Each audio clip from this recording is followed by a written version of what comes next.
Hello, আসসালামু আলাইকুম। কেমন আছেন? আজকাল আপনার সবথেকে প্রতারণার ফাঁদ বড় ধরনের সেটা হইতেছে চাকরি। যে বলে যে ফ্রি ভিসায় আনার পরে কাফালা করে দেবো কোম্পানিতে।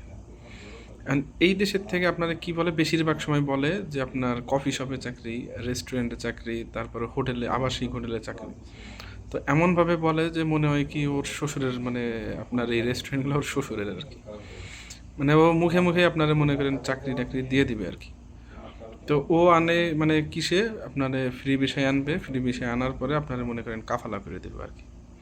তো ভাই তুই যদি চাকরি দিস কোনো বড় কোনো রেস্টুরেন্টে যদি দিস বা কফি শপে দিস, তাহলে কফি শপের যে ভিসা হয় ডাইরেক্ট, তো ওই নামে তুই ফ্রি ভিসায় কেন আনার দরকার? তুই ফ্রি ভিসায় আনবি, আনার পরে আবার কাফালা করবি, ওটার তো দরকার নাই। তুই ডাইরেক্টলি তোর যদি এতই লিঙ্ক থাকে তাহলে তুই ডাইরেক্টলি ওই রেস্টুরেন্টের নামে বা কফি শপের নামে তুই ভিসাটা দে। হ্যাঁ, তারপরে ওই দেশে যারা অনেকে বুঝেন না বা দালালের কথাই মনে করেন আপনার পড়েন, তো তাদের জন্য ভাই বলতে চাই, আমি প্রায় বাংলাদেশে 9 থেকে 10 বছরের মতন রেস্টুরেন্ট লাইনে আপনার জব করছি আর কি। রেস্টুরেন্ট লাইন বলতে আপনার আমার সেকশনটা ছিল হলো মেইনটেনেন্সের, রেস্টুরেন্ট যে ইকুইপমেন্ট ছিল ওইটা নিয়ে কাজ করতাম। তো বাংলাদেশের যে চেইন মানে যে রেস্টুরেন্টগুলো আছে, যেরকম কেএফসি বলেন, পিজা হাট বলেন, বার্গার কিং বলেন বা পিজা ইন বলেন, এরকম টাইপের যে রেস্টুরেন্টগুলো আছে হারবি টারবি দিয়ে, তো এইগুলোতে যে সময় আপনার একজন টিম মেম্বার নিতে হলে তারা সর্বনিম্ন ইন্টার পাসের নিচে নেয় না। আর আপনার যারা আপনার ইউটিলিটি আর কি, যারা আপনার পরিষ্কার পরিচ্ছন্নতা করে, তো ওগেও মনে করেন এসএসসি পাস দেখে তারপরে মনে করেন নেয়।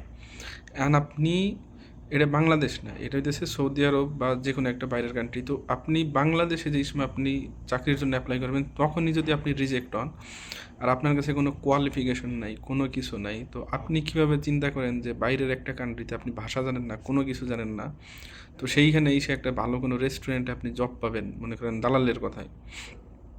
অ্যান্ড আপনার তো অবশ্যই রেস্টুরেন্ট আছে এখানে বড় ধরনের অনেক, বা অনেক কিছু আছে, অনেক জব আছে।